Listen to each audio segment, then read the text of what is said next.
Hi friends, welcome to Harish academy. ఈరోజు వార్తలు నిలిచిన జాతీయ అంతర్జాతీయ రాష్ట్రీయ అంశాల గురించి, వార్తలు నిలిచిన వ్యక్తులు, అవార్డులు, పుస్తకాలు, మరి క్రీడా సంబంధిత సమాచారం ఒక్కొక్క అంశాన్ని వివరంగా తెలుసుకుందాం. ఈరోజు ఫస్ట్ టాపిక్ వచ్చేసి భారతదేశంలో 2020 సంవత్సరంలో రైతు ఆత్మహత్యలకి సంబంధించిన గణాంకాలు ఈరోజు వార్తలు నిలిచాయి. సో 2020 సంవత్సరంలో మొత్తం రైతు ఆత్మహత్యలు ఎన్ని జరిగాయంటే 5579. సో 2020 సంవత్సరంలో భారతదేశంలోని ఇంతమంది రైతులు 5579 మంది రైతులు మరణిస్తే అందులో టాప్ ప్లేస్ లో మహారాష్ట్ర వార్తలు నిలిచింది. సో మహారాష్ట్ర కేవలం ఒక్క మహారాష్ట్రలోనే 2567 మంది రైతులు ఆత్మహత్యలు చేసుకోవడం జరిగింది. ఇందులో సెకండ్ పొజిషన్ లో కర్ణాటక రాష్ట్రం 1057 మంది రైతులు. అండ్ నెక్స్ట్ వచ్చేసి మన తెలుగు రాష్ట్రమైన ఆంధ్రప్రదేశ్ 564 మంది రైతులు ఆత్మహత్యలు చేసుకోవడం జరిగింది. అండ్ నెక్స్ట్ వచ్చేసి మరొక తెలుగు రాష్ట్రమైన తెలంగాణ రాష్ట్రం, తెలంగాణ స్టేట్ లో 466 మంది. సో రైతు ఆత్మహత్యలకి సంబంధించిన గణాంకాలతో పాటు భారతదేశంలో అత్యధికంగా రైతు ఆత్మహత్యలు జరుగుతున్న రాష్ట్రాల జాబితాలో టాప్ ప్లేస్ లో నిలిచిన రాష్ట్రం ఏది 2020 సంవత్సరం కంటే మనకు మహారాష్ట్రాన్ని గుర్తుంచుకోండి. మొత్తం రైతు ఆత్మహత్యలు 2020 సంవత్సరంలో ఎన్ని జరిగాయి? సో 5579 జరిగితే, అంటే ఇంతమంది రైతులు మరణిస్తే అందులో ఆల్మోస్ట్ 0.5% మహారాష్ట్రలోనే చూడడం జరిగింది. 2567 మంది రైతులు ఆత్మహత్యలు చేసుకోవడం జరిగింది నష్టాల బారిన పడి. అండ్ నెక్స్ట్ వచ్చేసి సెకండ్ పొజిషన్ లో కర్ణాటక. ఈ గణాంకాలు గుర్తుంచుకోవాల్సిన అవసరం లేదు.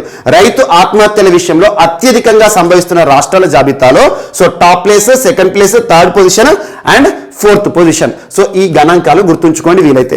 And at the same time ఈ రైతు ఆత్మహత్యలకు సంబంధించి ఒక ఇన్స్టిట్యూషన్ పేరు గుర్తుంచుకోండి, institution for social and economical change. Institute for social and economic change ఒక ఇన్స్టిట్యూషన్, ఒక సంస్థ, బెంగళూరు కేంద్రంగా పనిచేస్తున్న ఈ సంస్థ ఏం చెప్తుంది అంటే భారతదేశంలో రైతు ఆత్మహత్యలు పెరగడానికి, అసలు రైతు ఆత్మహత్యలు చేసుకోవడానికి కారణాలని చెప్పింది. అందులో 4 ప్రధాన కారణాలు ఉన్నాయి. ఒకటి వాతావరణ ప్రతికూల పరిస్థితులు, వాతావరణ ప్రతికూల పరిస్థితులు. అండ్ సెకండ్ వచ్చేసి పురుగులు మరియు చీడ. సో పురుగులు, సో ఎక్కువగా పంట వేసిన తర్వాత పురుగులు కానివ్వండి ఏమైనా అటాక్ చేసాయనుకోండి మొత్తం పంట మొత్తం నాశనం అవుతుంది. అండ్ థర్డ్ వచ్చేసి ప్రైవేట్ ఆర్గనైజేషన్ లేదా ప్రైవేట్ వ్యక్తుల నుండి రుణాలను పొందుతున్న రైతు ఆ అప్పు ఏదైతే ఉంటుందో దానిపైన వడ్డీ కట్టలేని పరిస్థితుల్లో కూడా ఆత్మహత్యలు చేసుకుంటున్నాడు. అండ్ నెక్స్ట్ వచ్చేసి సాగునీటి సౌకర్యాలు సరిగా లేకపోవడం కొన్ని ప్రాంతాల్లో. సో ఈ 4 ప్రధాన కారణాలు భారతదేశంలో రైతులు ఆత్మహత్యలు చేసుకోవడానికి అని చెప్పేస్తూ institution for social and economic change అనే ఒక సంస్థ, బెంగళూరు కేంద్రంగా పనిచేసిన సంస్థ చెప్పడం జరిగింది.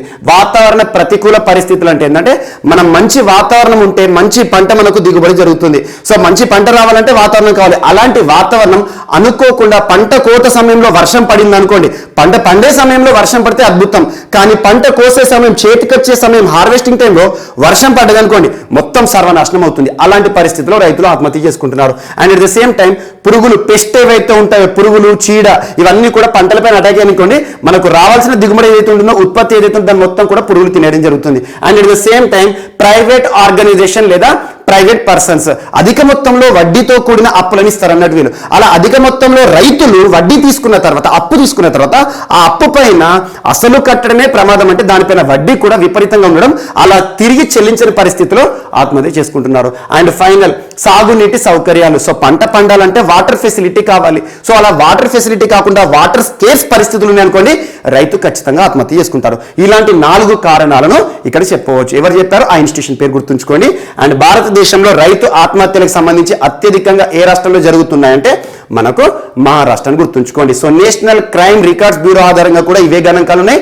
అండ్ నిన్నటి రోజున Ministry of Agriculture and Farms, so భారతదేశంలో కేంద్ర వ్యవసాయ శాఖ మంత్రిగా ఉన్న నరేంద్ర సింగ్ తోమర్ గారు ఈ గణాంకాలను లోక్సభ వేదికగా చెప్పడం జరిగింది. ఇది ఒకటి ఇంపార్టెంట్. సో రైతు ఆత్మహత్యలకు సంబంధించిన టాప్ 4 స్టేట్స్ గుర్తుంచుకోండి. ఇందులో ఈచ్ అండ్ ఎవ్రీ స్టేట్ కి సంబంధించిన గణాంకాలు మనకు అవసరం లేదు. Example last year Telangana state ని కనుక మనం గమనిస్తే 3rd పొజిషన్ లో ఉంది, ఈ సంవత్సరం 4th పొజిషన్ లో ఉంది. అంటే కొంచెం అద్భుతం అన్నట్టు, ఎందుకంటే లాస్ట్ ఇయర్ తో పోలిస్తే ఈ సంవత్సరం రైతు ఆత్మహత్యలు తగ్గడం జరిగింది అన్నట్టు. 2020 సంవత్సరంలో రైతు ఆత్మహత్య తగ్గింది. అంటే 2019 సంవత్సరంతో 2018 సంవత్సరం నుండి కనుక మనం గమనిస్తే తెలంగాణ రాష్ట్రంలో 900 మంది రైతులు మరణిస్తే ఆత్మహత్యలు చేసుకుంటే ఆ తర్వాత 2019 సంవత్సరంలో 491, ఆ తర్వాత 2020 సంవత్సరానికి వచ్చేసరికి 466. అలా గణాంకాలు ఏదైతే ఉంటాయో తగ్గుతాం జరుగుతుంది. సో అలా ఈచ్ అండ్ ఎవ్రీ స్టేట్ కి సంబంధించి ఈ మార్పులు చూడకండి.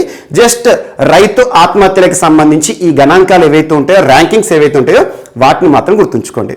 అండ్ నెక్స్ట్, ఈరోజు ప్రపంచంలో సిటీస్ కి సంబంధించిన ర్యాంకింగ్స్ వార్తలు ఇచ్చాయి. World wide cost of living index, cost of living index, city cost of living index అంటారు. ఈ ఇండెక్స్, ఈ సూచిని ఏ సంస్థ విడుదల చేసిందంటే the economist intelligence unit. The economist intelligence unit తరచూ వార్తలు నిలుస్తుంది. ఈ సంస్థకి సంబంధించి డెమోక్రసీ ఇండెక్స్ గురించి ఇటీవల కాలంలో మనం డిస్కస్ చేసాం, ప్రజాస్వామ్య సూచి అని చెప్పేసి. అలాంటి ఎకనామిస్ట్ ఇంటెలిజెన్స్ యూనిట్ ఒక సంస్థ వార్తలు ఇచ్చింది కాబట్టి దాని యొక్క హెడ్ క్వార్టర్ గుర్తుంచుకోండి, లండన్ కేంద్రంగా పనిచేస్తుంది. సో లండన్ హెడ్ క్వార్టర్ గా పనిచేస్తున్న ది ఎకనామిస్ట్ ఇంటెలిజెన్స్ యూనిట్ అనే సంస్థ ఈ సంవత్సరానికి 2021 సంవత్సరానికి గాను సెప్టెంబర్ మాసం వరకు అందుబాటులో ఉన్న గణాంకాలను తీసుకొని ఒక ఇండెక్స్ ని విడుదల చేసింది. ఇందులో ప్రపంచంలో కాస్ట్ ఆఫ్ లివింగ్ ఇండెక్స్ లో world city cost of index లో అత్యధికంగా, అంటే ఏ సిటీ అత్యధికంగా కాస్ట్ తో కూడుకొని ఉంది, అక్కడ మనము నివసించడం కానివ్వండి, అకామిడేషన్ సౌకర్యాలు కాస్ట్లీగా ఉన్నాయి అని చెప్పేసి. So city cost of living అంటే అత్యధికంగా ఎక్కువ ధరతో కూడిన నగరాలు అన్నట్టు. అక్కడ బ్రతకాలంటే చాలా వరకు కూడా మనం ఖర్చు చేయాల్సి ఉంటుంది. అందులో ఈ సంవత్సరం world wide cost of living index లో చోటు సంపాదించుకునే వార్తలు ఇచ్చిన ఫస్ట్ పొజిషన్, అన్నిటికంటే కాస్ట్లీయెస్ట్ సిటీ ఇన్ వరల్డ్ ఏదంటే ఇక్కడ మనకు Tel Aviv. Tel Aviv, Tel Aviv, Tel Aviv ఎక్కడ ఉంది అంటే ఇజ్రాయిల్లో ఉంది. అండ్ సెకండ్ వచ్చేసి మనకు ప్యారిస్, ప్యారిస్ సిటీ ఎక్కడ ఉంది, ఫ్రాన్స్ లో ఉంది. థర్డ్ వచ్చేసి సింగపూర్. యాక్చువల్ గా ప్యారిస్, సింగపూర్ రెండు కూడా సెకండ్ పొజిషన్ లోనే ఉన్నాయి. ఆ తర్వాత సో రెండు ఎప్పుడైనా ఒక ర్యాంకింగ్స్ లో ఫస్ట్ సెకండ్ అని ఉందనుకోండి ర్యాంక్, అంటే రెండవ స్థానాన్ని రెండు పంచుకున్నాయి అనుకోండి, థర్డ్ పొజిషన్ ఉండదు, ఆటోమేటిక్ గా డైరెక్ట్ గా ఫోర్త్ పొజిషన్ ఉంటుంది. ఎందుకంటే ఫోర్త్ పొజిషన్ లో చూసుకోవచ్చు. సో అలా ఫస్ట్ పొజిషన్ లోనేమో టెల్ అవీవ్ ఎక్కడ ఉంది అంటారు, ఇటీవల వార్తలు ఇచ్చిన టెల్ అవీవ్ నగరం world's cost of living index లో టాప్ ప్లేస్ లో, అంటే అత్యధికంగా కాస్ట్లీస్ట్ సిటీ ఇన్ వరల్డ్ అంటూ ఎక్కడ ఉంది, ఇజ్రాయెల్ ఉంది. సెకండ్ ఎవరు, ప్యారిస్. థర్డ్ మనకి సెకండ్ పొజిషన్ ఇంకొక సిటీ కూడా ఉంది, అదేంటంటే సింగపూర్. ఫోర్త్ వచ్చేసి జురిచ్. జస్ట్ గుర్తుంచుకోవాల్సింది ఇటీవల వార్తలు నిలిచిన world wide cost of living index లో అత్యంత కాస్ట్లీయెస్ట్ సిటీ ఏదంటే టెల్ అవీవ్, ఇజ్రాయెల్. మరి ఇందులో చీపెస్ట్ సిటీ ఏదన్నారు అనుకోండి, డమాస్కస్. డమాస్కస్ డమాస్కస్ ఎక్కడ ఉంది అంటే మనకు సిరియాలో ఉంది. ఇది ఒక్కటి గుర్తుంచుకోండి సరిపోతుంది. టాప్ గుర్తుంచుకోండి, బాటమ్ గుర్తుంచుకోండి. అంటే ఇక్కడ కాస్ట్ ఆఫ్ లివింగ్ అనేది చాలా హైగా ఉంటుంది. ఎక్కడ, టెల్ అవీవ్ అనే సిటీ, ఇజ్రాయెల్ అని గుర్తుంచుకోండి. ఇక్కడ కాస్ట్ ఆఫ్ లివింగ్ అనేది చాలా చీప్గా ఉంటుంది, ఒక సామాన్య మానవుడు ఈజీగా బ్రతకొచ్చు అన్నట్టు. అలాంటి ఒక అంశం. ఈ సూచిని ఎవరు విడుదల చేశారంటే మనకు ది ఎకనామిస్ట్ ఇంటెలిజెన్స్ యూనిట్ అనే సంస్థ గుర్తుంచుకోండి సరిపోతుంది. కాస్ట్ ఆఫ్ లివింగ్ ఇండెక్స్ లో టెల్ అవీవ్ అనేది టాప్ ప్లేస్ లో నిలిచింది. సెకండ్ పొజిషన్ ప్యారిస్, సింగపూర్ అని గుర్తుంచుకోండి. అండ్ నెక్స్ట్ ఈరోజు మరొక అంశం, ఏషియన్ డెవలప్మెంట్ బ్యాంక్, ఆసియా అభివృద్ధి బ్యాంక్. ఆసియా అభివృద్ధి బ్యాంక్ ఫిలిప్పైన్స్ కేంద్రంగా పనిచేస్తుంది, మాండలియాంగ్ సో మనీలా కేంద్రంగా పనిచేస్తుంది. సో ఏషియన్ డెవలప్మెంట్ బ్యాంక్ ఉద్దేశం ఏంటి, ఆసియా ఖండంలోని దేశాలు ఏవైతే ఉంటాయో అక్కడ అభివృద్ధి కార్యకలాపాల కోసం నిధులను ఇవ్వడం జరుగుతుంది, రుణాల రూపంలో ఇవ్వడం జరుగుతుంది. ఈ రోజు ఏడీబీ రుణాలు పొందుతూ ఉత్తరాఖండ్ రాష్ట్రం వార్తలు నిలిచింది. ఉత్తరాఖండ్ రాష్ట్రం మన భారతదేశంలో ఉత్తర భారతదేశంలో ఉన్న ఉత్తరాఖండ్ రాష్ట్రానికి $125 మిలియన్ ఆర్థిక రుణాన్ని ప్రకటించింది. అంటే ఇండియన్ కరెన్సీలో చూస్తే ఆల్మోస్ట్ 938 crores అని గుర్తుంచుకోండి. ఇండియన్ కరెన్సీ గుర్తుంచుకోకండి ఎప్పుడు కూడా. సో ఏడీబీ అనేది డాలర్ల రూపంలో ప్రకటించడం జరుగుతుంది. సో ఇండియన్ కరెన్సీకి మనం ఎక్స్చేంజ్ చేయడం జరుగుతుంది. సో $125 మిలియన్ ఆర్థిక రుణ సాయాన్ని ఉత్తరాఖండ్ రాష్ట్రం కోసం ఏడీబీ డిక్లేర్ చేసింది. ఎందుకోసం ఖర్చు చేయబోతున్నారంటే ఉత్తరాఖండ్ రాష్ట్రంలో సస్టైనబుల్ వాటర్ ఫెసిలిటీ అంటే పరిశుభ్రమైన తాగునీటి సౌకర్యాలు ప్రజలకు అందించడం కోసం రాష్ట్ర ప్రభుత్వం ఈ నిధులను ఖర్చు చేయబోతుంది. At the same time sanitation, పారిశుద్ధ్య పనులు ఉంటాయి కదా, మొత్తం ఇప్పుడు ఏంటంటే కరోనా విపత్కర పరిస్థితుల్లో శానిటేషన్ అనేది ఇంపార్టెంట్ గా ఉంటుంది. అలాంటి చుట్టుపక్కల ప్రాంతాలు పరిశుభ్రత ఆధారంగా పరిశుభ్రంగా తీర్చిదిద్దడం. So water facility, sustainable water facility and sanitation విషయంలో ఖర్చు చేయడానికి ఉత్తరాఖండ్ రాష్ట్ర ప్రభుత్వానికి ఏషియన్ డెవలప్మెంట్ బ్యాంక్ ఎంత మొత్తంలో నిధులను డిక్లేర్ చేసింది అంటే $125 మిలియన్. ఇది ఒకటి గుర్తుంచుకోండి. అండ్ ఇటీవల ఏడీబీ రుణాలు తరచూ వార్తలు నిలుస్తున్నాయి. ఏడీబీకి సంబంధించి మహారాష్ట్ర వార్తలు నిలిచింది, అగ్రి మార్కెట్ కి సంబంధించి. అట్ ద సేమ్ టైం ఏడీబీకి సంబంధించి ఇటీవల మేఘాలయ, మణిపూర్ రాష్ట్రాలు వార్తలు నిలిచాయి. చెన్నై మెట్రోపాలిటన్ ఏరియాకి సంబంధించి ఫ్లడ్స్ కి సంబంధించిన నిధులు వార్తలు నిలిచాయి. ఇలాంటి అంశాలు ప్రత్యేకంగా చూడండి. అండ్ నెక్స్ట్ ఈరోజు మరొక అంశం. సో ఉత్తరాఖండ్ రాష్ట్రానికి సంబంధించిన మరొక అంశం. ఉత్తరాఖండ్ రాష్ట్ర ప్రభుత్వం ఇటీవల చార్ధామ్ దేవస్థానం బోర్డును రద్దు చేస్తున్నట్టుగా చేసిన ప్రకటన వార్తలు ఇచ్చింది. రద్దు చేస్తోంది. సో చార్ధామ్ ఇక్కడ మనం గుర్తుంచుకోవాల్సింది ఏంటంటే చార్ధామ్ ప్లేసెస్ ఇన్ ఉత్తరాఖండ్ రాష్ట్రం. ఉత్తరాఖండ్ రాష్ట్రంలో చార్ధామ్ యాత్ర అనేది చాలా ఇంపార్టెంట్. చాలా మంది జీవితంలో ఒక్కసారైనా కూడా చార్ధామ్ యాత్రలు చేయాలనుకుంటారు. చార్ అంటే 4, ధామ్ అంటే పుణ్యక్షేత్రాలు. ఆ ఉత్తరాఖండ్ రాష్ట్రంలో పుణ్యక్షేత్రాలు ఏంటంటే కేదార్నాథ్, బద్రీనాథ్, గంగోత్రి, యమునోత్రి. 4 ప్లేసెస్, 4 స్థానాలు, 4 పుణ్యక్షేత్రాలు అంటూ. కేదార్నాథ్, బద్రీనాథ్, గంగోత్రి, యమునోత్రి ఇవి ఏవైతే ఉంటాయి ప్లేసెస్. ఇందులో ఇటీవల కేదార్నాథ్ తరచు వార్తలు నిలుస్తుంది, మందాకిని నది అని చెప్పాను. సో ఇలాంటివి చూడండి. సో ఇక్కడ కేదార్నాథ్, బద్రీనాథ్, గంగోత్రి, యమునోత్రి ఈ 4 ప్రదేశాలను చార్ధామ్ యాత్రగా మనం చూడడం జరుగుతుంది ఉత్తరాఖండ్ రాష్ట్రంలో. అదే దేశంలో చార్ధామ్ ప్లేసెస్ ఏమన్నారు అనుకోండి, దేశంలో 4 పుణ్యస్థలాలు ఏమన్నారు అనుకోండి. సో ఇక్కడ ఉత్తరాఖండ్ రాష్ట్రం నార్త్ లో ఉన్న బద్రీనాథ్, ఉత్తరాఖండ్ రాష్ట్రంలోని బద్రీనాథ్. అండ్ ఇక్కడ వెస్ట్ సైడ్ కి వస్తే ద్వారకా ఏ రాష్ట్రంలో ఉంటుంది? గుజరాత్. అండ్ సౌత్ కు వస్తే రామేశ్వరం. అండ్ ఇటు సైడ్ వస్తే పూరి. సో అలా 4 ప్లేసెస్, 4 దిక్కులో ఉన్న 4 ప్లేసెస్ ఏమో ఇండియాలో చార్ధామ్ ప్లేసెస్. ఉత్తరాఖండ్ రాష్ట్రంలో చార్ధామ్ ప్లేసెస్ ఏమో మనకి కేదార్నాథ్, బద్రీనాథ్, గంగోత్రి, యమునోత్రి. ఈ ఉత్తరాఖండ్ రాష్ట్రానికి సంబంధించిన చార్ధామ్ ఈ రోజు వార్తలు ఇచ్చింది. సో అలా రాష్ట్రంలో ఉత్తరాఖండ్ రాష్ట్రంలో 51 దేవాలయాలు ఏవైతే ఉంటాయో, ప్రముఖ దేవాలయాలు, ఉత్తరాఖండ్ రాష్ట్రం అంటేనే దేవాలయాలకు ప్రసిద్ధి. అలాంటి 51 హిందూ మతానికి సంబంధించిన దేవాలయాలు ఏవైతే ఉంటాయో ఆ దేవాలయం నిర్వహించే చార్ధామ్ దేవస్థానం బోర్డుని రద్దు చేస్తున్నాము. And at the same time ఒక్కొక్క దేవాలయం ఉత్తరాఖండ్ రాష్ట్రంలో ఇక మీదట రిలీజియస్ టెంపుల్స్ ఏవైతే ఉంటాయో, మసీదులు కానివ్వండి, సో చర్చిలు కానివ్వండి, ఒకవేళ ఉంటే అలా మతపరమైన సంస్థలు కానివ్వండి, మతపరమైన పుణ్యక్షేత్రాలు ఏవైతే ఉంటాయో వాటిని నిర్వహించడానికి ఆ దేవాలయం పరిధిలోనే ఓన్ గా బోర్డుని ఏర్పాటు చేసుకోవాల్సి ఉంటుంది. అంటే ఏ దేవాలయానికి సంబంధించి, ఎగ్జాంపుల్ ఒక దేవాలయం ఉత్తరాఖండ్ రాష్ట్రంలో ఏ అనే దేవాలయం ఉందనుకోండి, ఆ దేవాలయం నిర్వహణకు సంబంధించి ఆ దేవాలయాన్ని ఎలా నిర్వహించుకోవాలి, ఎలా నియంత్రించుకోవాలి, సో అక్కడ ఎలాంటి కార్యకలాపాలు జరగాలి, అవన్నీ కూడా ఆ దేవాలయానికి సంబంధించిన బోర్డే చూసుకుంటుంది అన్నట్టు. అలా ఇప్పటి వరకు రాష్ట్రంలో ఉన్న సెంట్రలైజ్డ్ ఒక బోర్డు ఏదైతే ఉంటుందో చార్ధామ్ దేవస్థానం బోర్డుని రద్దు చేస్తూ అండ్ రాష్ట్రంలోని దేవాలయాలకు వాటికి సంబంధించి ప్రభుత్వ యాజమాన్యం ఉండదు, ప్రభుత్వ పెత్తనం మీ దేవాలయాల పని ఉండదు అని చెప్పేసి మరొకసారి వార్తలు ఇచ్చింది. ఆల్మోస్ట్ ఇదే టాపిక్ ని మనం 2 months బ్యాక్ డిస్కస్ చేసాం. ఈ రోజు మరొకసారి వార్తలు ఇచ్చింది. అలా ఉత్తరాఖండ్ రాష్ట్రానికి సంబంధించి ఇటీవల దేవాలయాలకు సంబంధించి తర్వాత ఏదో ఒక అంశం వార్తలు నిలుస్తుంది. మిషన్ మర్యాద అని ఒక ప్రోగ్రామ్ గురించి చెప్పాము. మిషన్ మర్యాద. సో దేవాలయాలు ఏవైతే ఉంటాయో ఉత్తరాఖండ్ రాష్ట్రంలోని దేవాలయాలు ఏవైతే ఉంటాయో, పవిత్ర క్షేత్రాలు ఏవైతే ఉంటాయో ఆ టెంపుల్ డివినిటీని కాపాడాలని చెప్పేసి, దేవాలయం యొక్క ప్రాంగణాలను కాపాడాలని చెప్పేసి మిషన్ మర్యాద అనే ప్రోగ్రామ్ ని ఏ రాష్ట్ర ప్రభుత్వం ప్రారంభించింది, ఏ రాష్ట్ర పోలీసులు అంటే ఉత్తరాఖండ్ రాష్ట్రం. సో ఇలాంటి అంశాలను లింక్ చేస్తూ చూడండి. And at the same time Uttarakhand రాష్ట్రం ఇటీవల దేశంలోనే మొట్టమొదటి అంశంతో తరచు వార్తలు నిలుస్తుంది. దేశంలోనే మొట్టమొదటి ఫారెస్ట్ హీలింగ్ సెంటర్ అడవుల ఆధారంగా, అటవీ కేంద్రాల ఆధారంగా మన యొక్క హీల్స్ ఏవైతే ఉంటాయో, గాయాలు ఏవైతే ఉంటాయో వాటిని మాన్పేయడం అన్నట్టు ఇలాంటిది. అండ్ ఇటీవల దేశంలోనే మొట్టమొదటి లైకెన్ పార్క్, దేశంలోనే మొట్టమొదటి క్రిప్టోగామిక్ పార్క్, దేశంలోనే మొట్టమొదటి ఫ్లోరెన్స్ పార్క్, ఇలాంటివి రకరకాల అంశాలు మనం ఉత్తరాఖండ్ రాష్ట్రానికి సంబంధించి చూస్తాం. అండ్ ఉత్తరాఖండ్ రాష్ట్రానికి సంబంధించి ఇటీవల తరచు 3 ముఖ్యమంత్రులు మారుతూ వార్తలు నిలిచారు. ఒకటేమో ఫస్ట్ మనకు తీరత్ సింగ్ రావత్, ఆ తర్వాత ఆర్టికల్ 164 క్లాస్ 4 ఆధారంగా వార్తలు ఇచ్చిన ముఖ్యమంత్రి ఎవరంటే త్రివేంద్ర సింగ్ రావత్. ఆ తర్వాత ఇటీవల నూతన ముఖ్యమంత్రిగా వార్తలు ఇచ్చిన ఉత్తరాఖండ్ రాష్ట్రంలోనే యంగెస్ట్ ముఖ్యమంత్రిగా వార్తలు నిలిచిన మనకు పుష్కర్ సింగ్ ధామీ గారు. సో వీరిని గుర్తుంచుకోండి. అండ్ ఇటీవల ఉత్తరాఖండ్ రాష్ట్రానికి సంబంధించి సృష్టి గోస్వామి ఒకరోజు ముఖ్యమంత్రిగా వార్తలు ఇచ్చారు last January 24th. And inner line permit సంబంధిత అంశంతో ఉత్తరాఖండ్ రాష్ట్రం వార్తలు నిలుస్తోంది. అండ్ సరిహద్దు వద్ద హెలిప్యాడ్ల నిర్మాణాన్ని భారత ప్రభుత్వం నిర్మిస్తోంది. At the same time Uttarakhand రాష్ట్రానికి సంబంధించి కాలాపాని, లింపులేక్, లింపియాదురా 3 ప్రాంతాలు వివాదాస్పదం అవుతూ వార్తలు ఇచ్చాయి. నేపాల్ ఏం చేసిందంటే ఈ నేపాల్ దేశం భారతదేశంలోని ఉత్తరాఖండ్ రాష్ట్రంలోని 3 ప్రాంతాలు కాలాపాని, లింపులేక్, లింపియాదురా ఈ 3 ప్రాంతాలు కూడా వాళ్ళ మ్యాప్లో చూపించుకోవడం జరిగింది. ఇలాంటి అంశాలు ఎందుకంటే ఉత్తరాఖండ్ రాష్ట్రం చైనాతోనూ మరియు నేపాల్తోనూ అంతర్జాతీయ సరిహద్దును కలిగి ఉన్న రాష్ట్రం. వీటినన్నిటిని లింక్ చేస్తూ చూడండి. అండ్ నెక్స్ట్ దేవాలయాలకు సంబంధించి బీహార్ రాష్ట్రం కూడా ఈరోజు వార్తలు ఇచ్చింది.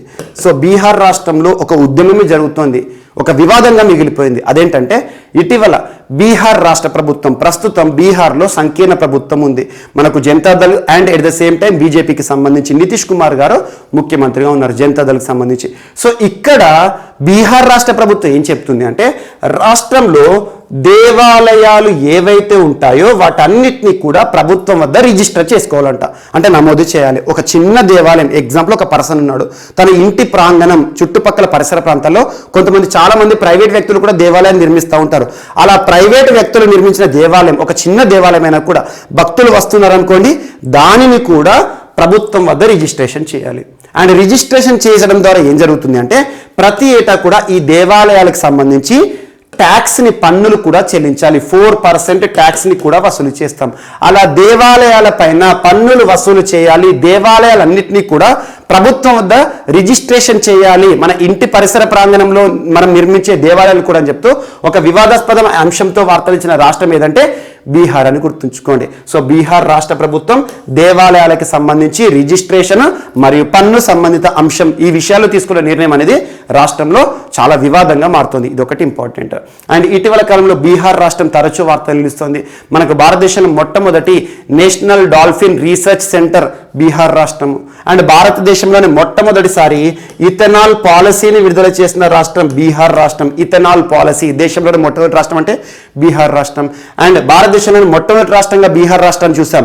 బీహార్ ఒక అంతర్జాతీయ సంస్థ, ఐక్యరాజ్య సమితి అనుబంధ సంస్థ అయిన యునైటెడ్ నేషన్స్ ఎన్విరాన్మెంట్ ప్రోగ్రామ్ మనకు నైరోబీ కేంద్రంగా పనిచేస్తుంది Kenya. So United Nations Environment ప్రోగ్రామ్తో ఒప్పందం కుదుర్చుకున్న భారతదేశంలోని మొట్టమొదటి రాష్ట్రం ఏదంటే బీహార్. అండ్ ఇటీవల బీహార్ రాష్ట్రానికి సంబంధించి వాల్మీకి టైగర్ రిజర్వ్ కానివ్వండి చాలా అంశాలు మనం చూస్తూ ఉన్నాం. బీహార్ రాష్ట్రానికి సంబంధించిన ప్రత్యేక ఫ్రూట్స్ కానివ్వండి వీటన్నిటిని కూడా చూడండి. అండ్ నెక్స్ట్ ఈరోజు మరొక అంశం. సో నిన్నటి రోజున మినిస్ట్రీ ఆఫ్ హోమ్ అఫైర్స్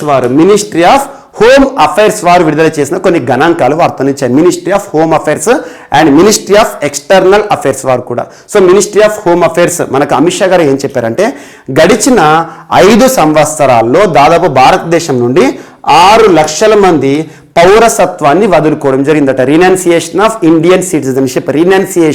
పౌరసత్వం మీకు రాజ్యాంగంలో పార్ట్ 2లో పౌరసత్వం ఆర్టికల్ 5 నుండి 11 వరకు నేర్చుకుంటారు. అక్కడ నిబంధనలు, పౌరసత్వానికి సంబంధించిన చట్టం, భారతదేశంలో మొట్టమొదటి చట్టం ఏంటి భారత పౌరసత్వ చట్టం 1955. ఆ తర్వాత అమెండ్మెంట్స్ ఏఏలో వచ్చినాయి 87 కానివ్వండి, 1992 కానివ్వండి, ఆ తర్వాత 2004 అండ్ రీసెంట్గా భారత పౌరసత్వ సవరణ చట్టం 2019. ఇవన్నీ మనం నేర్చుకుని ఉంటాం పాలిటీలో. సో అలాంటిది పౌరసత్వానికి సంబంధించి భారతదేశంలో పౌరసత్వాన్ని వదులుకున్న వారు గడిచిన 5 ఏళ్లలో 6 లక్షల పైచిలుకు వ్యక్తులు అంట.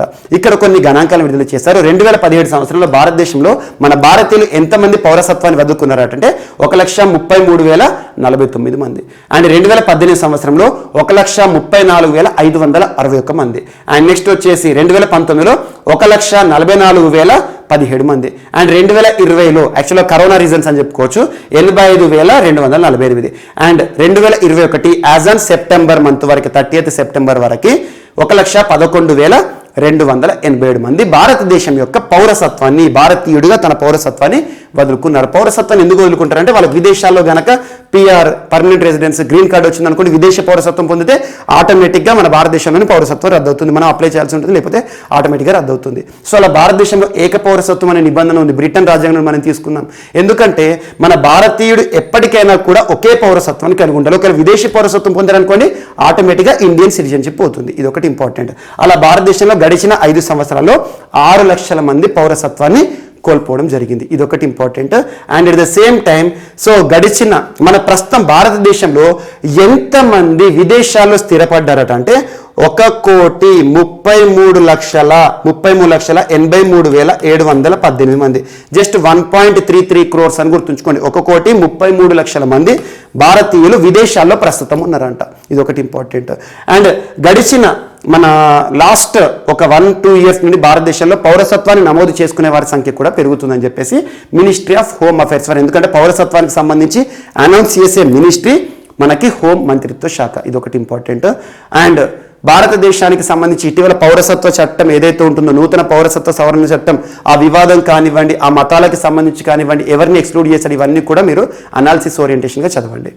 అండ్ నెక్స్ట్ ఈరోజు మరొక అంశం. సో భారతదేశంలో జైళ్లలో, భారతదేశంలోని మొత్తం జైళ్ళ యొక్క కెపాసిటీ ఎంత అంటే 4 లక్షల. సో 4,03,000 మంది మాత్రమే పడతారు. సో దేశంలోని మొత్తం జైళ్లలో ఖైదీల సంఖ్య కెపాసిటీ ఎంత అంటే మనకు 4,03,000 మంది మాత్రమే పడతారు. అలాంటిది ప్రస్తుతం భారతదేశంలోని జైళ్లలో 4,78,000 మంది ఉన్నారంట. 4,78,000 మంది ప్రస్తుతం భారతదేశంలోని జైళ్లలో ఉన్నారు. అంటే భారతదేశంలో ఉన్న జైళ్ళన్నింటినీ కనుక గమనిస్తే కెపాసిటీని మించి ఖైదీలు ఉన్నారని చెప్పేసి ఇంకొక అంశాన్ని కూడా మినిస్ట్రీ ఆఫ్ హోమ్ అఫైర్స్ వారు ప్రకటించారు. అంటే నేరాలు పెరుగుతున్నాయి అనుకోవచ్చు, లేదా నేరస్తుల సంఖ్య పెరుగుతుంది అనుకోవచ్చు. సో భారతదేశంలోని అన్ని జైళ్లలో కలిపితే మన క్రిమినల్స్ ఎవరైతే ఉంటారో, నేరస్తులు ఎవరైతే ఉంటారో వారిని ఎంతమందిని అకామిడేట్ చేయొచ్చు జైలులో అంటే 4,03,000 మందిని అకామిడేట్ చేయొచ్చు. ఆ పక్కన ఉండే ఫిగర్స్ అవసరం లేదు, జస్ట్ 4,03,000.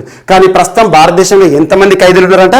4,78,000 మంది ఖైదీలు ఉన్నారట. అంటే మన సామర్థ్యాన్ని మించి ఖైదీలను అకామిడేట్ చేస్తున్నాము భారతదేశంలోని జైలులో అని చెప్పేసి నిన్నటి రోజున మినిస్ట్రీ ఆఫ్ హోమ్ అఫైర్స్ వారు చెప్పడం జరిగింది. ఇది ఒకటి ఇంపార్టెంట్. అండ్ జైళ్ల శాఖకి సంబంధించి ఒక రాష్ట్రంలో ఉండే జైలు ఏవైతే ఉంటాయో అది రాష్ట్ర జాబితాలోని అంశం. అండ్ ఇటీవల భారతదేశంలోని జైలు కూడా తరచు వార్తలు నిలుస్తున్నాయి. దేశంలోని మొట్టమొదటి జైలుగా పూనియా సెంట్రల్ జైలు వార్తలు నిలిచింది. పూనియా సెంట్రల్ జైలు ఎక్కడ, ఏ రాష్ట్రంలో ఉంది? బీహార్ రాష్ట్రంలో ఉంది. మొట్టమొదటి జైల్ ఏటీఎం అనే అంశము. అండ్ ఇటీవల మొట్టమొదటి జైల్ రేడియో సంబంధిత అంశంతో మనకు ఉత్తర భారతదేశంలో హర్యానా రాష్ట్రం వార్తలు ఇచ్చింది. ఎట్ ద సేమ్ టైం ఇటీవల తమిళనాడు రాష్ట్రం జైలులో ఉండే ఖైదీలకు కూడా యోగాసనాలు అనే అంశం గురించి డిస్కస్ చేస్తాం. వీటన్నిటిని లింక్ చేసుకోండి. అండ్ తెలంగాణ రాష్ట్ర జైళ్ల శాఖ గడిచిన సంవత్సరం అత్యధిక ఆదాయాన్ని సమకూరుస్తున్న రాష్ట్రాల్లో నెంబర్ 1 ఉంది. ఎందుకంటే గడిచిన సంవత్సరం జైల్లో ఉండే ఖైదీలు ఎవరైతే ఉంటారో వారిచే శానిటైజర్లు మరియు మన యొక్క మాస్క్, ఫేస్ మాస్క్లు ఉంటాయో కరోనాకు సంబంధించి మనం కాపాడేది, అలాంటి వాటిని కుట్టించడం, వీటిని అమ్మడం ద్వారా భారతదేశంలో ఏదైతే ఉంటుందో అన్ని జైళ్ల ఆదాయాలను కనుక గమనిస్తే తెలంగాణ రాష్ట్ర జైళ్ల శాఖ టాప్ ప్లేస్లో ఉంది. ఇది ఒకటి కూడా ఇంపార్టెంట్, యాడ్ చేసుకోండి జైళ్లకు సంబంధించిన అంశాలు. అండ్ నెక్స్ట్ ఈరోజు మరొక అంశం, ఒక వార్తలు నిలిచిన ఒప్పందం పర్యాటక రంగానికి సంబంధించి. సో భారతదేశంలో బస్సులకు సంబంధించి, సో బస్సు రిజిస్ట్రేషన్కి సంబంధించి రెడ్ బస్ అనే ఒక యాప్ చాలా మందికి తెలిసే ఉంటుంది. రెడ్ బస్ యాప్ చాలా మంది మొబైల్లో ఇన్స్టాల్ చేసుకుని ఉంటారు, బస్సులను బుక్ చేసుకుని కూడా ఉంటారు. సో రెడ్ బస్ అనేది 2006 సంవత్సరంలో ఏర్పాటైన ఒక సంస్థ. అది ఎక్కడ ఏర్పడిందంటే బెంగళూరు కేంద్రంగా పనిచేస్తుంది.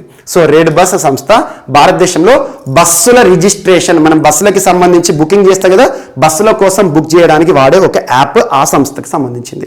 అలాంటిది రెడ్ బస్ అనే సంస్థ భారతదేశంలో రైల్వేకి సంబంధించిన సంస్థ ఐఆర్సిటిసి సంస్థతో కుదుర్చుకున్న ఒప్పందం వార్తను ఇచ్చింది. ఐఆర్సిటిసి అంటే ఏంటి? Indian railway catering and tourism corporation. Indian railways catering and tourism corporation. భారతదేశంలో మనం రైళ్లను కనుక బుక్ చేసుకోవాలి, రైల్లో మనం సీట్లను కనుక బుక్ చేసుకోవాలనుకుంటే ఐఆర్సిటిసి యాప్లో మనం బుక్ చేసుకుంటూ ఉంటాం. మనం రైలు ఎక్కడైనా ప్రయాణం చేయాలంటే మన యొక్క బెర్త్ కన్ఫర్మ్ చేసుకుంటాం కదా, అలాంటి ఐఆర్సిటిసి. ఒకటేమో రైళ్లకి సంబంధించింది, ఒకటేమో భారతదేశంలో బస్సులకి సంబంధించింది. సో ఈ రెండింటి మధ్య కుదిరిన ఒప్పందం ఏంటంటే ఐఆర్సిటిసికి సంబంధించి భారతదేశంలో రైళ్లకి సంబంధించి ఒక రోజు దాదాపు 9 మిలియన్ సీట్స్ ఏవైతే ఉంటాయో రైళ్లలో, అన్ని రైళ్లలో కలిపి 9 మిలియన్ల సీట్లకి సంబంధించిన రిజర్వేషన్ అనేది మనకు జరుగుతూ ఉంటుంది. అలాంటి ట్రైన్కి సంబంధించిన బెర్త్ల కన్ఫర్మేషన్ కోసం ఐఆర్సిటిసితో రెడ్ బస్ కుదుర్చుకున్న ఒప్పందం వార్తలు ఇచ్చింది. Red bus IRCTC. ఇందులో భాగంగా ఇటీవల రెడ్ రేల్ అనే ఒక ప్రత్యేక యాప్ని ఆవిష్కరించడం జరిగింది. రెడ్ బస్ అండ్ రేల్కి సంబంధించి. సో రెడ్ బస్ ఐఆర్సిటిసి ఒప్పందంలో భాగంగా రెడ్ రేల్ అనే ఒక యాప్, ఆండ్రాయిడ్ బేస్డ్ యాప్ని నిన్నటి రోజున ఆవిష్కరించడం జరిగింది. రెడ్ రైల్ అంటే ఏంటంటే ఈ రెడ్ బస్ తరపున బస్సులతో పాటు రైళ్ళకి సంబంధించిన అడ్వాన్స్ బుకింగ్ కూడా మనం చేసుకోవచ్చు అన్నట్టు. ఇది ఒకటి ఇంపార్టెంట్. రెడ్ రైల్ అనే ఒక ప్రత్యేకమైన యాప్, బుకింగ్ యాప్ వార్తలు వచ్చింది. ఏ సంస్థల ఒప్పందంలో భాగంగా అంటారు పోటీ పరీక్షలో. ఇక్కడ మనకేంటి, ఏ సంస్థలకు సంబంధించి మనకి రెడ్ బస్ అండ్ ఐఆర్సిటిసి అని గుర్తుంచుకోండి. ఐఆర్సిటిసి న్యూఢిల్లీ కేంద్రంగా పనిచేస్తున్న సంస్థ. అండ్ నెక్స్ట్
సో ఈరోజు మన నెక్స్ట్ టాపిక్ వచ్చేసి రాష్ట్రీయ అంశాలు. రాష్ట్రీయ అంశాల్లో భాగంగా తెలంగాణ రాష్ట్రానికి సంబంధించి ఒక ప్రత్యేక సాఫ్ట్వేర్ టెక్నాలజీ వార్తలు నిలిచింది. డోపమ్స్ ఈ వర్డ్ గుర్తుంచుకోండి. డోపమ్స్ తెలంగాణ రాష్ట్ర పోలీసు శాఖ వారు రూపొందించిన ప్రత్యేక సాఫ్ట్వేర్ టెక్నాలజీ డోపమ్స్. సో రాష్ట్రంలో డ్రగ్స్, మాదక ద్రవ్యాల కట్టడి కోసం మరింత అద్భుత పనితీరు ప్రదర్శించడానికి పోలీస్ డిపార్ట్మెంట్ వారు రూపొందించిన ప్రత్యేక సాఫ్ట్వేర్ పేరు ఏంటి అంటే డోపమ్స్. ఇక్కడ ఈచ్ అండ్ ఎవ్రీ వర్డ్ చూడండి, యాక్రోనిమ్. డోపమ్స్ అనేది ఒక acronym. Each and every word meaning అర్థం చేసుకుంటే ఆటోమేటిక్ గా దీని యొక్క ఉద్దేశం మనకు తెలుస్తుంది. డోపమ్స్, డి అంటే డ్రగ్స్, ఓ అంటే అఫెండర్స్, డ్రగ్స్ అఫెండర్స్, పి అంటే ప్రొఫైలింగ్, ఏ అంటే అనాలిసిస్, ఎం అంటే మానిటరింగ్, ఎస్ అంటే సిస్టమ్స్. సో డోపమ్స్ యాక్రోనిమ్ ఏంటి? Drug offenders profiling analysis and monitoring system. So రాష్ట్రంలో మాదక ద్రవ్యాల కట్టడి కోసం పోలీస్ డిపార్ట్మెంట్ వారికి ఇంకా అద్భుతమైన టెక్నాలజీని అందించాలనే ఉద్దేశంలో భాగంగా ఈ ప్రత్యేక సాఫ్ట్వేర్ని రూపకల్పించడం జరిగింది. సో రాష్ట్రంలో ఎక్కడైనా సరే మాదక ద్రవ్యాలకు సంబంధించి కానివ్వండి, డ్రగ్స్ కి సంబంధించిన నేరస్తులు ఉంటారు కదా, వారు పట్టుబడ్డారనుకోండి, వారికి సంబంధించిన టోటల్ ప్రొఫైల్ మొత్తాన్ని కూడా ఇందులో అప్లోడ్ చేసేస్తారు. ఆ క్యాండిడేట్ ఎవరైతే ఉన్నారో నేరస్తుని యొక్క చిట్టా మొత్తాన్ని అప్లోడ్ చేస్తారు. And at the same time ఎంత మొత్తంలో ఆ డ్రగ్స్ ని పోలీసు వారు స్వాధీనం చేసుకోవడం జరిగింది, అసలు ఏ ప్రాంతంలో ఆ డ్రగ్స్ కి సంబంధించిన కార్యకలాపాలు జరుగుతున్నాయి, అలా టోటల్ గా మాదక ద్రవ్యాల కట్టడి కోసం రాష్ట్ర పోలీసు శాఖ వారికి మరింత అద్భుతంగా టెక్నాలజీ అందించడంలో భాగంగా డోపమ్స్ అనే ఒక ప్రత్యేక సాఫ్ట్వేర్ ని నిన్నటి రోజున రాష్ట్ర పోలీసు డీజీపీ గారు మహేందర్ రెడ్డి గారు ప్రారంభించడం జరిగింది. ఇది ఒకటి ఇంపార్టెంట్. సో తెలంగాణ రాష్ట్రానికి సంబంధించి మాదక ద్రవ్యాల కట్టడి కోసం ఇటీవల రాష్ట్ర పోలీసు వారు ముందుకు తీసుకొచ్చిన ప్రత్యేక సాఫ్ట్వేర్ ఏంటంటే డోపమ్స్. ఇది కేవలం పోలీస్ డిపార్ట్మెంట్ వారికి మాత్రమే ఉపయోగపడుతుందని గుర్తుంచుకోండి. ఎందుకంటే నేర పరిశోధన కానివ్వండి, డ్రగ్స్ కి సంబంధించి మాదక ద్రవ్యాలు ఏవైతే ఉంటాయో వాటికి సంబంధించిన నేరాలు జరగకుండా ఆపడంలో ఇది ఒక ప్రత్యేకమైన టెక్నాలజీగా ఉపయోగపడుతుంది. అండ్ ఇటీవల కాలంలో ఇలాంటి అంశాలు మనం తరచూ చూస్తున్నాం. యాంటీ నార్కోటిక్స్ సెల్ ని ఏర్పాటు చేస్తూ మహారాష్ట్ర ప్రభుత్వం వార్తలు నిలిచింది. అండ్ ఇటీవల తరచు narcotics and psychotropic substances act 1985 కూడా తరచు వార్తలు ఇస్తుంది. భారతదేశంలో మత్తు పదార్థాలు ఏవైతే ఉంటాయో, డ్రగ్స్ కి ఏవైతే ఉంటాయో ఆ డ్రగ్స్ కి సంబంధించి ఈ పని చేస్తున్న ఒక చట్టం అని గుర్తుంచుకోండి. ఆ డ్రగ్స్ కానివ్వండి, మాదక ద్రవ్యాలు కానివ్వండి, అవి ఎవరైనా నిర్వహించారనుకోండి వారిపైన ఎలాంటి చర్యలు తీసుకోవాలో చెప్పే ఒక చట్టం narcotics and psychotropic substances act. అంటే మనకు భారతదేశంలో మత్తు పదార్థాలకు సంబంధించిన నియంత్రణ చట్టం అని గుర్తుంచుకోండి. సో ఇలాంటి అంశాలను గుర్తు చేసుకోండి. And at the same time భారతదేశంలో అత్యున్నత చట్టమైన రాజ్యాంగం రాజ్యాంగంలో DPSP directive principles of state policy ఆదేశిక సూత్రాలు ఎవరికి ఆదేశాలు? గవర్నమెంట్. మనల్ని పరిపాలించే ప్రభుత్వం ఉంటుంది కదా, ప్రభుత్వం నిర్వర్తించాల్సిన విధులు అధికారాలు అన్నట్టు. అందులో ఆర్టికల్ 47 కూడా చాలా ఇంపార్టెంట్. ఆర్టికల్ 47 ఏంటంటే భారతదేశంలో ప్రజల ఆరోగ్యాన్ని కాపాడడం అనేది ప్రభుత్వం యొక్క బాధ్యత. అందుకు అవరోధంగా ఉండే డ్రగ్స్ కానివ్వండి, ఆల్కహాల్ కానివ్వండి, వాటిని ప్రొహిబిట్ చేయాలి. ఇది ఒకటి కూడా ఇక్కడ లింక్ చేసుకోండి. సో ఇక్కడ మాత్రం ఈ టాపిక్ కి సంబంధించి డోపమ్స్ అనేది గుర్తుంచుకోండి. డోపమ్స్ ఎగ్జామినేషన్ పాయింట్ ఆఫ్ లో టు ద పాయింట్ అడుగుతారు. ఇటీవల తెలంగాణ రాష్ట్ర పోలీసు వారు రూపకల్పన చేసిన, అందుబాటులోకి తీసుకొచ్చిన ప్రత్యేక సాఫ్ట్వేర్ డోపమ్స్ యాక్రోనిమ్ ఏంటి అంటారు. So drugs offenders and profiling analysis monitoring system. Each and every word చూడండి, ఆటోమేటిక్ గా దీని యొక్క అర్థం తెలుస్తుంది.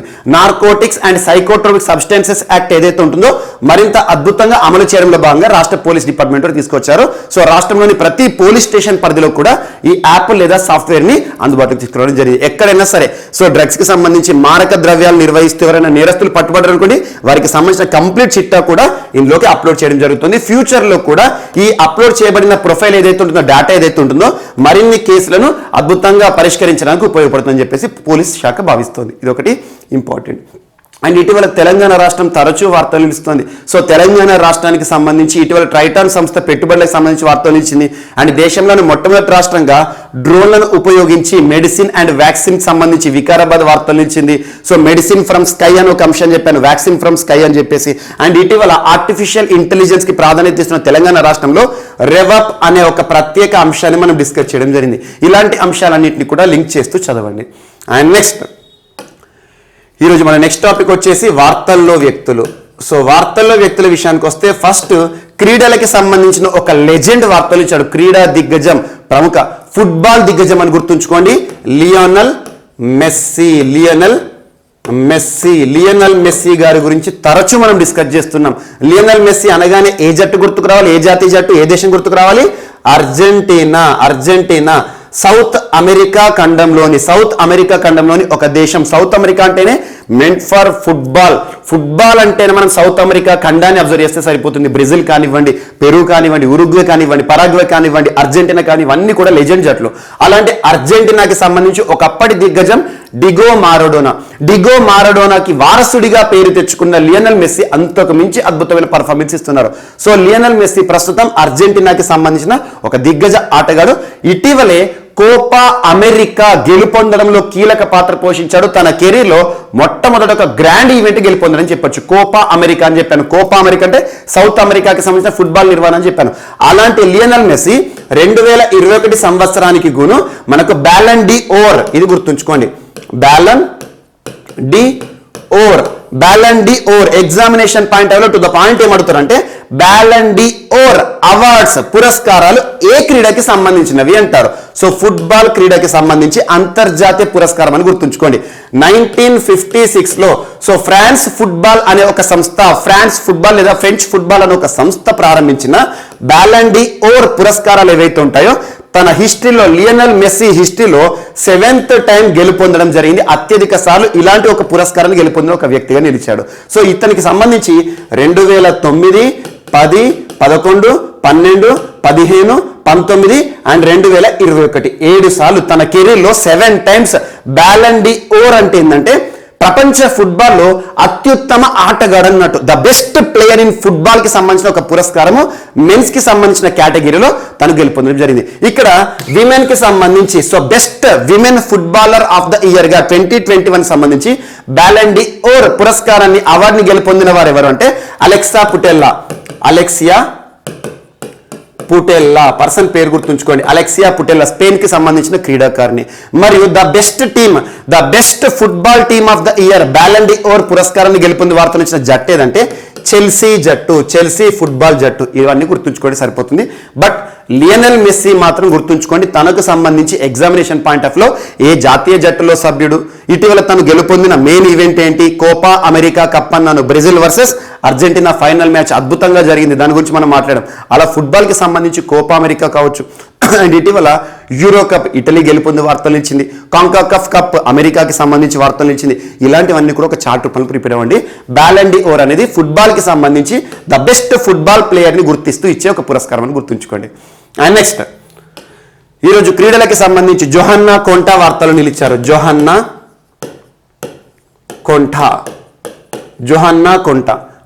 కొంటా గారు బ్రిటన్ కి సంబంధించి టెన్నిస్ దిగ్గజ క్రీడాకారిణి, టెన్నిస్ ప్లేయర్ అని గుర్తుంచుకోండి. One of the best tennis player, ఈ కాంటెంపరీగా చూస్తే ఒక బెస్ట్ ప్లేయర్. సో జోహన్నా కొంటా గారు ఏ క్రీడా దిగ్గజం అంటారు? టెన్నిస్. ఏ జాతీయ జట్టుకి సంబంధించి అంటే బ్రిటన్ క్రీడాకారిణి అని గుర్తుంచుకోండి. సో రిటైర్మెంట్ ప్రకటిస్తూ వార్తలు నిలిచారు. క్రీడకి వీడుకోలు పలుకుతూ వార్తలు నిలిచిన జోహన్నా కొంటా టెన్నిస్ దిగ్గజం ఏ క్రీడకి సంబంధించి లేదంటే ఏ జాతీయ జట్టుకి సంబంధించి ఏ దేశానికి సంబంధించి అంటారు? బ్రిటన్ క్రీడాకారిణి అని గుర్తుంచుకోండి, ఇంగ్లీష్ ఆటగారిని. అండ్ నెక్స్ట్ ఈరోజు మరొక person Manoj Kumar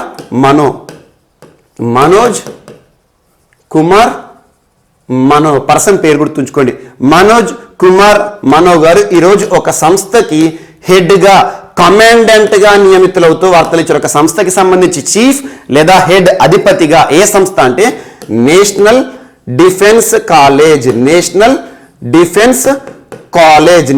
defence college ఎక్కడ ఉంది అంటారు? న్యూఢిల్లీ.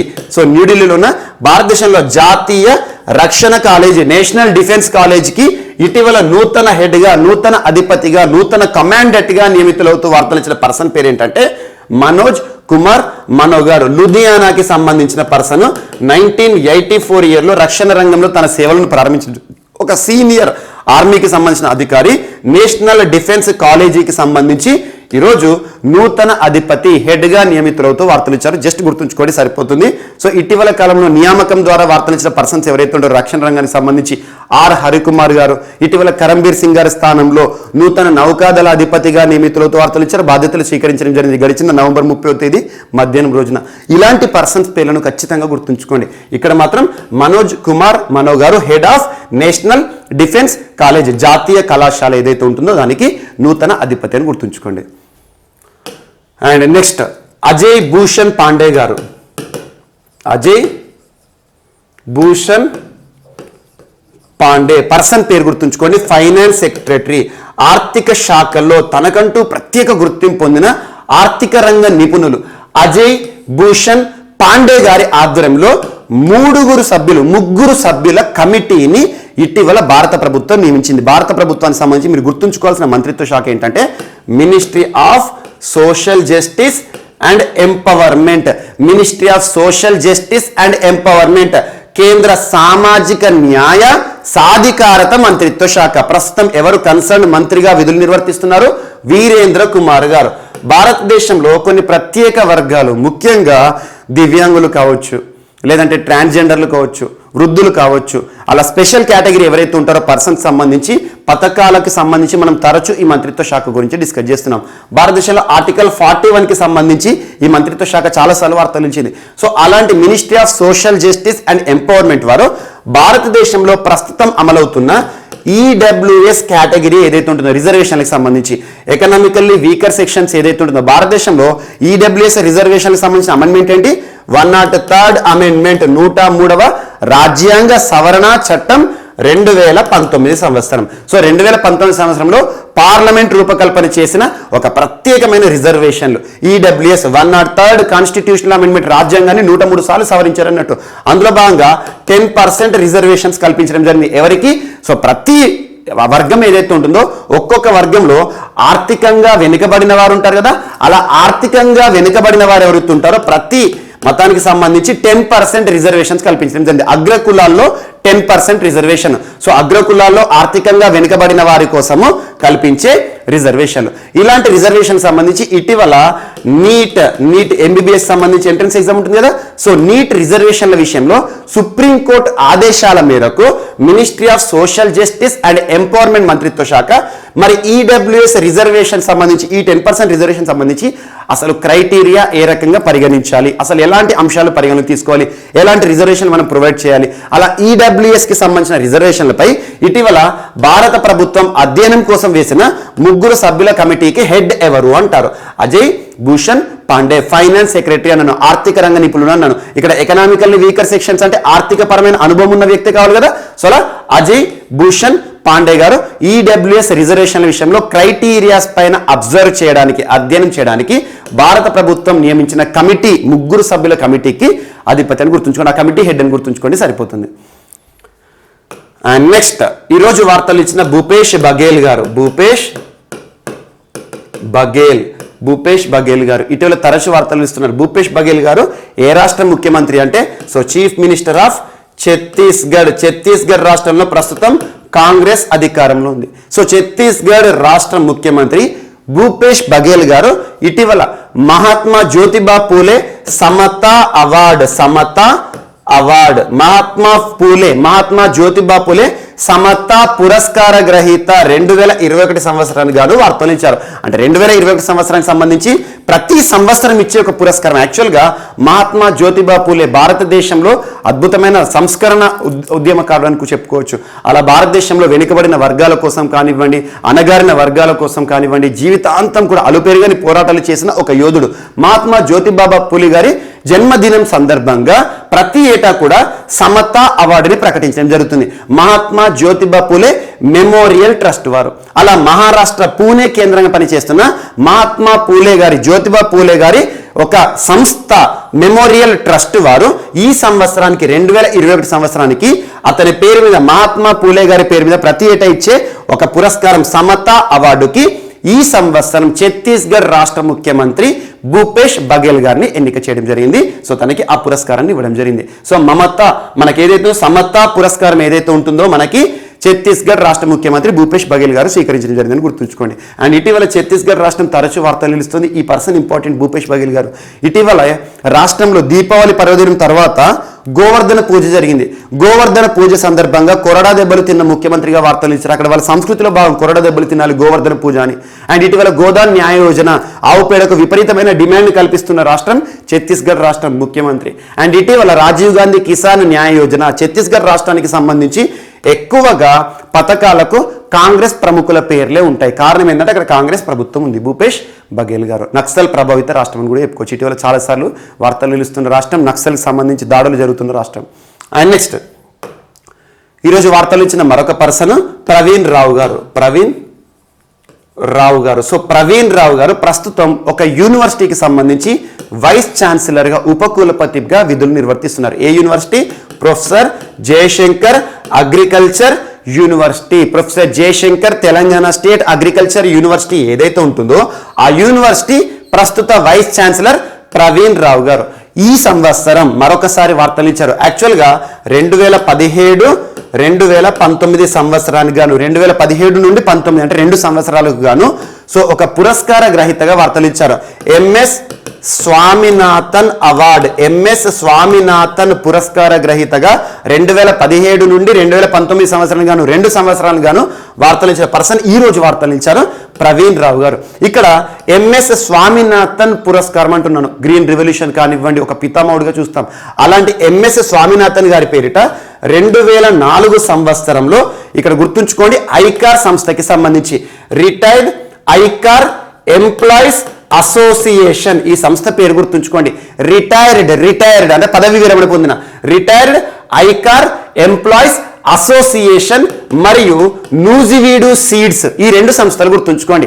నూజివీడు సీడ్స్ మరియు రిటైర్డ్ ఐకార్ ఎంప్లాయీస్ అసోసియేషన్ ఈ 2 సంస్థలు కలిసి ప్రతిష్టాత్మకంగా 2004 సంవత్సరంలో ప్రారంభించిన ఒక పురస్కారం. ప్రతి 2 ఏళ్లకు ఒకసారి ఇచ్చే పురస్కారము. ఈ సంవత్సరానికి వార్తలు ఇచ్చిన పర్సన్ ఎవరు?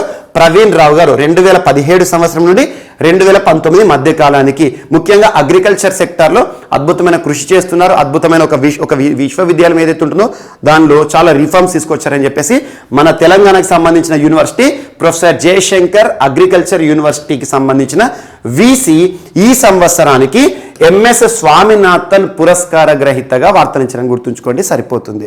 సో ఇవి ఈరోజు వార్తలు నిలిచిన అంశాలు. మిస్లేనియస్ అంశాలు ఏమైనా మిగిలిపోతే మాత్రం రేపటి క్లాస్లో యాడ్ చేసి నేర్చుకుందాం. రేపు కలుద్దాం. Thank you.